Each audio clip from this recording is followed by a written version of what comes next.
नवी मुंबई व रायगड जिल्ह्यातील ताज्या बातम्या आणि घडामोडींसाठी सबस्क्राईब करा वादळवारा लाईव्ह चॅनल आणि दाबा बेल आयकॉन।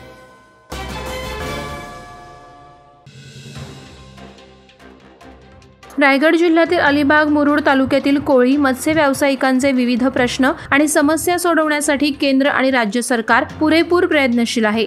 आमदार महेंद्र दळवी यांच्या माध्यमातून मुरुड आणि अलिबाग तालुक्यातील कोळी बांधवांना मत्स्य व्यवसायातून रोजगाराची संधी उपलब्ध करून देण्याच्या दृष्टीने महत्त्वपूर्ण काम आणि योगदान देतात। मागणी तसा निधी उपलब्ध करून देण्यात यशस्वी ठरतात। वरसोली चाळमाळा येथील जेट्टी आता सुसज्ज होणार आहे। कित्येक वर्षांपासून या जेट्टीची दुरावस्था झाली होती। वरसोलीतली जेट्टी अलिबागकरांसाठी पर्वणी ठरणार असून मत्स्य व्यवसायाला आता चालना मिळणार आहे। आमदार महेंद्र दळवी यांच्या प्रयत्नाने येथील जेट्टीसाठी 109 कोटींचा भरीव निधी मंजूर झाला आहे। खालापुरातील होराळे ग्रामपंचायत हद्दीत होत असलेल्या केन कॉस्मेटिक प्रायव्हेट लिमिटेड कंपनी प्रशासनाच्या नवीन प्रोजेक्ट्समध्ये स्थानिकांना डावलून बाहेरील नोकर भरती होत असल्याने होराळे, परखंदे, झाडाणी येथील संतप्त ग्रामस्थ एकवटलेत। जोपर्यंत स्थानिकांना उद्योग व्यवसायामध्ये हक्काचा रोजगार मिळत नाही तोपर्यंत लढा सुरूच राहील। या अनुषंगाने शिवस्वराज्य संघर्ष समिती स्थापन करण्यात आली। त्या समितीमार्फत ग्रामपंचायत सदस्य अंकुश मोरे, कल्पेश पाटील, नागेश पाटील, काशीनाथ भोईर, गणेश मोरे, जगदीश कांबळे हे आमरण उपोषणाला बसले आहेत। देशभरात लोकसभा निवडणुकीचं बिगुल वाजलं। या पार्श्वभूमीवर पनवेल शहर पोलिसांनी शहरामध्ये रूट मार्च काढला। पनवेल शहर पोलीस ठाणे येथून सहाय्यक पोलीस आयुक्त अशोक राजपूत यांच्या मार्गदर्शनाखाली वरिष्ठ पोलीस निरीक्षक नितीन ठाकरे, पोलीस निरीक्षक अंजुम बागवान, पोलीस निरीक्षक प्रवीण भगत यांच्यासह आरपीएफ टीम 3 चे अधिकारी आणि 29 जवान, मुख्य ठिकाणी पोलीस स्टेशनचे अधिकारी, अंमलदार आणि आरपीएफ टीम या रूट मार्चमध्ये सहभागी झाले होते। पनवेल शहरातील विविध ठिकाणाहून हा रूट मार्च काढण्यात आला। सावरकर चौकात सांगता करण्यात आली। शिवसेनेचे पक्षप्रतोद आमदार भरत गोगावले यांनी रायगड लोकसभेच्या वादावर सुरू असणाऱ्या राजकीय खडाजंगीला अखेर पूर्णविराम दिला असून महायुतीकडून जो कोणी उमेदवार असेल त्याला निवडून देण्याची जबाबदारी आमची राहील असं वक्तव्य केलं। विकास गोगावले यांच्या भावी खासदार म्हणून झळकत असलेल्या बॅनरवर झालेला वादही गोगावलेंनी शमवलाय। सुरू असलेला वाद हा तेवढ्यापुरताच होता, त्यामुळे युतीकडूनच ही लोकसभा लढवली जाईल असं वक्तव्य त्यांनी यावेळेला केलं। प्रकल्पग्रस्तांचे कैवारी दिवंगत लोकनेते दिबा पाटील हुतात्मा भवनाचं भूमिपूजन उरण जासई येथे सरपंच संतोष घरत यांच्या हस्ते संपन्न झाला। यावेळी उरणचे माजी सभापती नरेश शेठ घरत, जासई उपसरपंच माई पाटील, ग्रामपंचायत सदस्य धीरज घरत, आदित्य घरत, सुदर्शन पाटील, प्रशांत म्हात्रे, रामकिशोर ठाकूर, विनायक पाटील, वीणा घरत, सुलोचना घरत, अश्विनी नाईक, हर्षदा तांडेल, सृष्टी म्हात्रे, जासई ग्रामस्थ धर्माशेठ पाटील, संजय ठाकूर आणि इंद्रादीप कन्स्ट्रक्शन कंपनीचा कर्मचारी वर्ग आदी मान्यवर होते।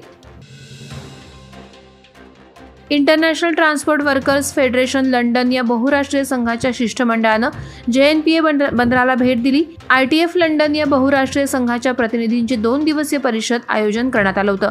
मुंबई येथील अँबॅसेडर हॉटेलमध्ये आयोजित या परिषदेसाठी पॅट्रिक एनरिको तसंच जेन्स चेकर, राजेंद्र गिरी हे ITFचे प्रतिनिधी सहभागी झाले होते।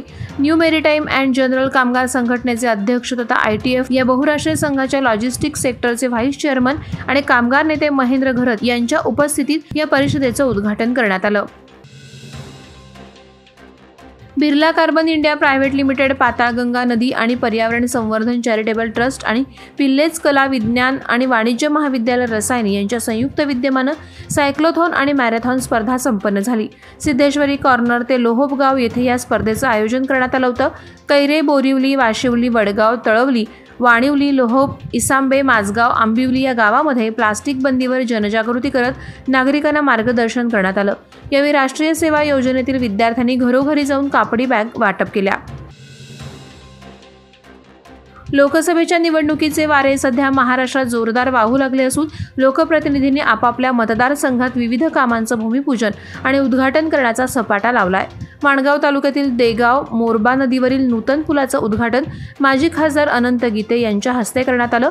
यावेळी दिंडोशी विधानसभा समन्वयक आणि स्थानिक लोकाधिकार समिती महासंघ सदस्य काशीनाथ गायकवाड, संपर्क प्रमुख संजय कदम, शिवसेना समन्वयक बळीराम घाग, महाड विधानसभा समन्वय रोहित पारधे तसंच पंचक्रोशीतील महिला मंडळ मोठ्या संख्येने उपस्थित होतं।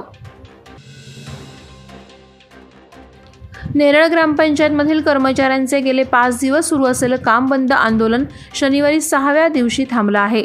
कामगारांचे 2 पगार ग्रामपंचायतीने करत पुढील पगाराची जबाबदारी ही कर्जत पंचायत समितीचे गटविकास अधिकारी यांनी घेतल्याने मनसे कामगार कर्मचारी संघटनेचं काम बंद आंदोलन मागे घेतलं असल्याचं त्यांनी जाहीर केलंय. रायगड जिल्ह्यात आर्थिक आणि लोकसंख्येच्या दृष्टीनं नेरळ ग्रामपंचायत मोठी आहे, मात्र तिच्या तिजोरीत खडखडाट आहे. तेव्हा कामगारांचं वेतन देखील थकीत होतं. त्यामुळे दिनांक 11 मार्च रोजी नेरळ ग्रामपंचायतीत असलेल्या मनसे महानगरपालिका कामगार कर्मचारी सेनेच्या युनिटनं काम बंद आंदोलनाची हाक दिली.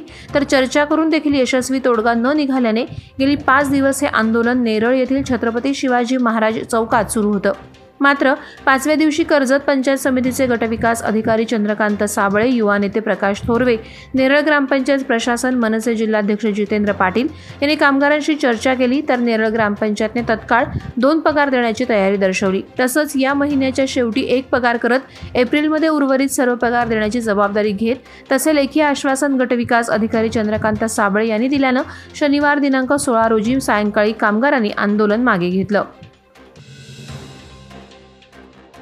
Power lifting sports association Raigad या संघटनेशी संलग्न असलेल्या महाराष्ट्र राज्य पॉवर लिफ्टिंग असोसिएशन मुंबईतर्फे कोकण ज्ञानपीठ इंजिनिअरिंग कॉलेज संकुल कर्जत येथे जिल्हास्तरीय क्लासिक पॉवर लिफ्टिंग स्पर्धा नवोदित सिनियर मास्टर पुरुष आणि महिला गटासाठी आयोजित करण्यात आले होते. यावेळी प्रमुख पाहुणे म्हणून रायगड जिल्हा काँग्रेसचे अध्यक्ष तथा कामगार नेते महेंद्र शेठ घरत उपस्थित होते. सदर जिल्हास्तरीय क्लासिक पॉवर लिफ्टिंग स्पर्धेचं उद्घाटन कामगार नेते महेंद्र घरत यांच्या हस्ते नारळ वाढवून करण्यात आलं.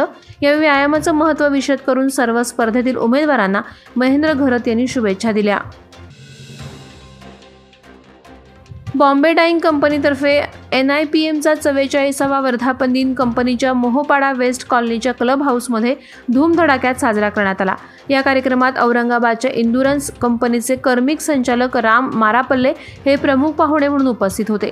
त्यांनी मार्गदर्शन करताना सांगितलं की कंपनीमध्ये कर्मिक आणि प्रशासकीय विभागाचे काम किती जटिल आहे आणि ते कशा प्रकारे हाताळायचे यावर माहिती सांगितली. कार्यक्रमाचे आयोजक बॉम्बे डाईंग कंपनीचे महाव्यवस्थापक सोमेश्वर काळे यांनी NIPM समोर असलेले चॅलेंजेस तसंच त्यामधून कसा मार्ग काढता येईल याविषयी मार्गदर्शन करून सर्व पाहुण्यांचे आभार मानून कंपनी अशा सामाजिक कार्यक्रमाशी सतत पूर्वापारप्रमाणे मदत करत राहील असं सांगितलं. पनवेल ठाकरे गटाचे उपशहर प्रमुख शैलेश जगनाडे आणि शिववाहतूक सेनेचे शहराध्यक्ष नितीन कसाबे यांनी वर्षा निवासस्थानी शिवसेना पक्षात जाहीर प्रवेश केला. यावेळी त्यांच्यासह मनसे वाहतूक सेनेचे जिल्हा संघटक विजय जाधव, युवा समाजसेवक आणि प्रसिद्ध उद्योजक चेतन देशमुख यांनी शिवसेनेत जाहीर प्रवेश केला. शैलेश जगनाडे आणि नितीन कसाबे यांना रुग्णसेवेसाठी रुग्णवाहिका घेऊन ती त्यांना पक्षाला द्यायची होती. मात्र उद्धव ठाकरे पनवेलमध्ये दौऱ्यासाठी आले असता या ॲम्ब्युलन्सचं लोकार्पण करावं एवढी कार्यकर्त्यांची साधी इच्छाही त्यांनी पूर्ण केली नाही. त्यामुळे नाराज पदाधिकाऱ्यांनी या रुग्णवाहिकेसकट शिवसेना शिंदे गटात प्रवेश केला. वादळवारा लाईव्हसाठी न्यूज ब्युरो रायगड. नवी मुंबई व रायगड जिल्ह्यातील ताज्या बातम्या आणि घडामोडींसाठी सबस्क्राईब करा वादळवारा लाईव्ह चॅनल आणि दाबा बेल आयकॉन.